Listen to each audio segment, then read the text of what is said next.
अमीर लोग अपने पैसे को कहाँ इन्वेस्ट करते हैं जिससे उनका पैसा बढ़ता भी है और उनको रेगुलर इनकम भी आती है। अभी रिसेंटली मेरी बैंक मैनेजर से बात हुई मेरे, और मैं उससे किसी टॉपिक के ऊपर बात कर रहा था, तो मैंने उससे पूछ लिया कि जो हमारी ब्रांच है इसके अंदर और कौन कौन से बड़े लोगों का या बड़ी कंपनियों का बैंक अकाउंट है। तो कुछ फेमस लोगों का अकाउंट होगा, कुछ बड़ी कंपनियों का अकाउंट होगा आपके पास।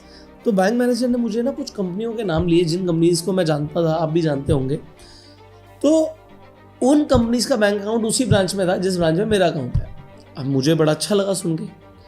उसके बाद मैंने सवाल किया बैंक मैनेजर से, यार ये जो कंपनीज हैं, देखो दो तरीके के बैंक अकाउंट होते हैं, या तो सेविंग बैंक अकाउंट है या फिर करंट बैंक अकाउंट है। सेविंग में आपको कुछ इंटरेस्ट भी मिलता है। अगर आपका गवर्नमेंट बैंक में अकाउंट है तो 3% 4% साल का मिल जाता है, प्राइवेट में आपको 5-6% का मिल जाता है। बट आपने एफडी भी करा ली तो क्या होगा, आपको 6% साल का मिल जाएगा। अगर आपके पास करंट बैंक अकाउंट है, तो जिसे हम चालू बैंक खाता बोलते हैं, तो करंट बैंक अकाउंट के अंदर कोई इंटरेस्ट नहीं है। तो मैं जानना चाहता था बैंक मैनेजर से, भाई ये कंपनीज का तो करंट अकाउंट होगा, तो ये पैसे वो ग्रो कैसे करते हैं, करते क्या एफडी करते हैं?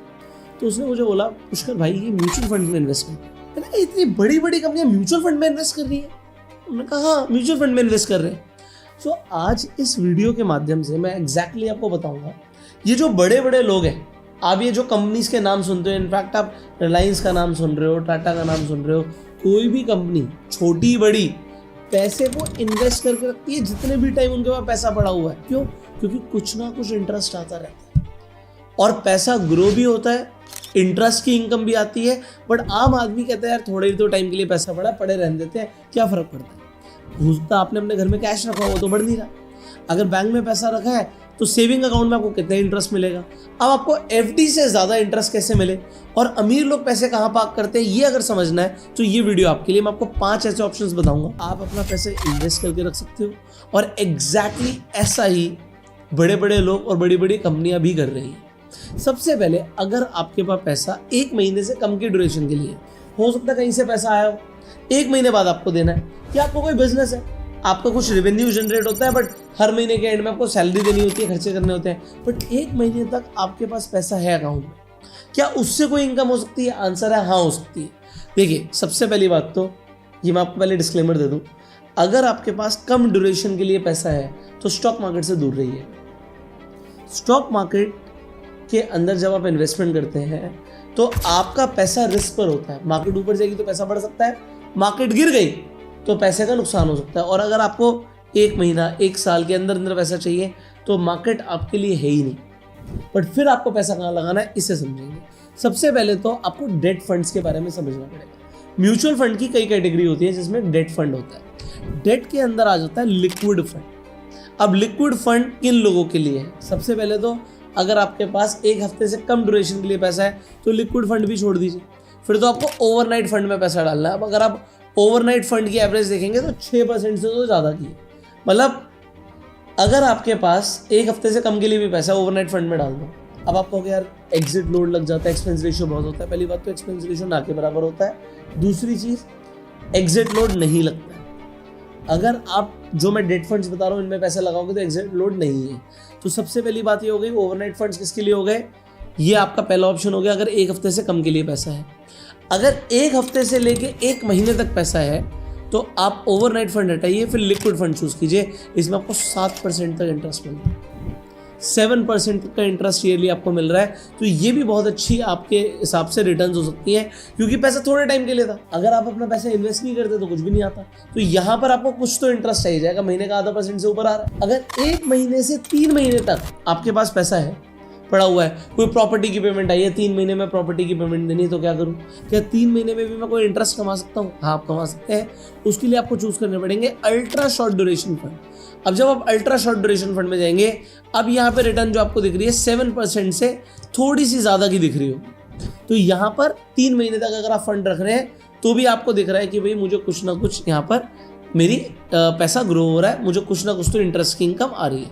डेट फंड्स के अंदर एक तरीके से इंटरेस्ट की इनकम ही आती है। अब 3 महीने से ज़्यादा फंड है मेरे पास, 3 महीने से ज़्यादा ड्यूरेशन के लिए मेरे पास पैसा है, बट 3 से 6 महीने तक ही है, 6 महीने बाद मुझे चाहिए होगा, तो अल्ट्रा शॉर्ट हटा दो, सिर्फ शॉर्ट ड्यूरेशन फंड को चूज करो। लगभग 8% तक की आपको यहाँ पर रिटर्न दिख रही होगी, लगभग 8%। अब 6 महीने तक के लिए पैसा था मेरे पास तो मैंने ये किया। बट अगर अब मेरे पास 6 महीने से ज़्यादा ड्यूरेशन के लिए पैसा है, 6 महीने से 1 साल के लिए पैसा है, तो शॉर्ट ड्यूरेशन को हटा दो, आप मीडियम ड्यूरेशन फंड को चूज कर सकते हो। अब यहाँ पर 8 से 10% तक भी आपको रिटर्न मिल सकती है। अब अगर आपके पास लगभग 1 साल से लेकर 2 साल तक का टाइम है और फिर आपको इन्वेस्ट करना है, तो आप 2 चीज़ें चूज कर सकते हैं। पहला, आप कॉर्पोरेट बॉन्ड्स को चूज कर सकते हैं। कॉर्पोरेट बॉन्ड्स के अंदर रिटर्न आपको लगभग 8-9% की मिल जाएगी। और दूसरा, आप गिल्ट फंड्स को भी यूज कर सकते हैं, तो गिल्ट के अंदर भी आपको 7-8% की आपको रिटर्न दिख जाएगी। तो ये 2 ऑप्शन आप चूज कर सकते हैं जब आपके पास ड्यूरेशन है 1 साल से लेकर 2 साल तक। बट अब अगर 2 साल से ज़्यादा का मेरा होराइजन है, 3 साल 5 साल तक का होराइजन है, तो फिर अब आपको इक्विटी मार्केट में इन्वेस्टमेंट करना चाहिए। फिर आप डेट को हटा दीजिए। अब इक्विटी मार्केट की अगर मैं बात करूं, देखो मैं क्यों बोल रहा था आपको स्टार्टिंग में कि आपको मार्केट से दूर रहना है अगर आपको 1 साल से कम में इन्वेस्टमेंट करना है। पिछले 1 साल में देखिए निफ्टी ने कुछ खास रिटर्न दी नहीं, ऑलमोस्ट फ्लैट रिटर्न्स है। यहाँ पर 5.5% दिखा रहा है अगर बिल्कुल स्टार्टिंग में आपने इन्वेस्ट कर दिया होता तो। बट कुछ खास रिटर्न इस साल दी नहीं। इससे ज़्यादा रिटर्न तो आपको डेट फंड्स ने देगी। हो सकता है 1 साल में मार्केट गिर भी जाए, बट अगर आपका ड्यूरेशन 3 साल से ऊपर होगा तो आपको दिखेगा मार्केट जनरली रिटर्न दे देता है। बट फिर कहाँ पैसा लगाऊं? अगर आपका ड्यूरेशन 2 साल से ऊपर का है, 3 साल 5 साल 10 साल का भी है, तो फिर आप मार्केट के अंदर अलग अलग म्यूचुअल फंड्स को चूज कर सकते हो। म्यूचुअल फंड से बेटर ETF होता है। मैं आपको ऑप्शंस देता जाऊंगा, आप समझते जाइए। जब मैं इक्विटी की बात करता हूं तो इक्विटी के अंदर आपको सबसे पहले दिखेगा index funds. So index funds के अंदर आप निफ्टी 50 का कोई भी फंड चूज कर सकते हैं। 3 साल की एवरेज रिटर्न आपको 12% से ऊपर की दिखेगी। तो ये आपको यहाँ पर दिख रहा है कि 3 साल से ऊपर का अगर मेरा होराइजन है तो मुझे इंडेक्स फंड्स को चूज कर लेना चाहिए। दूसरा, फ्लेक्सी कैप फंड्स को भी चूज कर सकते हैं। यहाँ पर भी आपको अलग अलग फंड्स की रिटर्न अलग अलग दिख जाएगी, बट जनरली रिटर्न आपको इंडेक्स फंड्स के अंदर निफ्टी 50 से बेटर मिल जाएगी। या फ्लेक्सी कैप के अंदर क्या होता है, आपका पैसा large cap, mid cap, small cap तीनों में लग रहा है।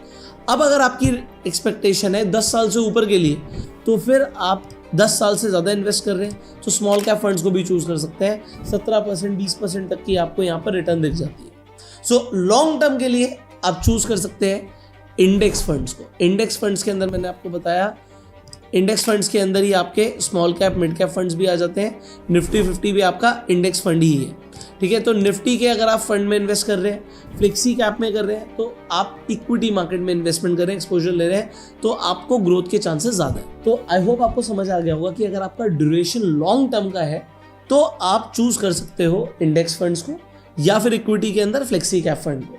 अब ये आपके लिए एक छठा ऑप्शन हो गया, क्योंकि शॉर्ट ड्यूरेशन के लिए मैंने आपको डेट फंड्स को समझा ही दिया। अब एक चीज़ मैंने आपको बोली थी कि म्यूचुअल फंड से बेटर आपका ETF हो सकता है लॉन्ग टर्म के लिए अगर आपको इन्वेस्टमेंट करना है। तो मैं जल्दी से आपको बता देता हूँ कि अगर आप इन्वेस्टमेंट कर रहे हैं इक्विटी मार्केट के अंदर, तो निफ्टी के म्यूचुअल फंड में इन्वेस्ट करना है तो आप निफ्टी 20 में इन्वेस्टमेंट कर सकते हैं। सो ये भी एक तरीके का ETF है जो निफ्टी में पैसा लगाता है।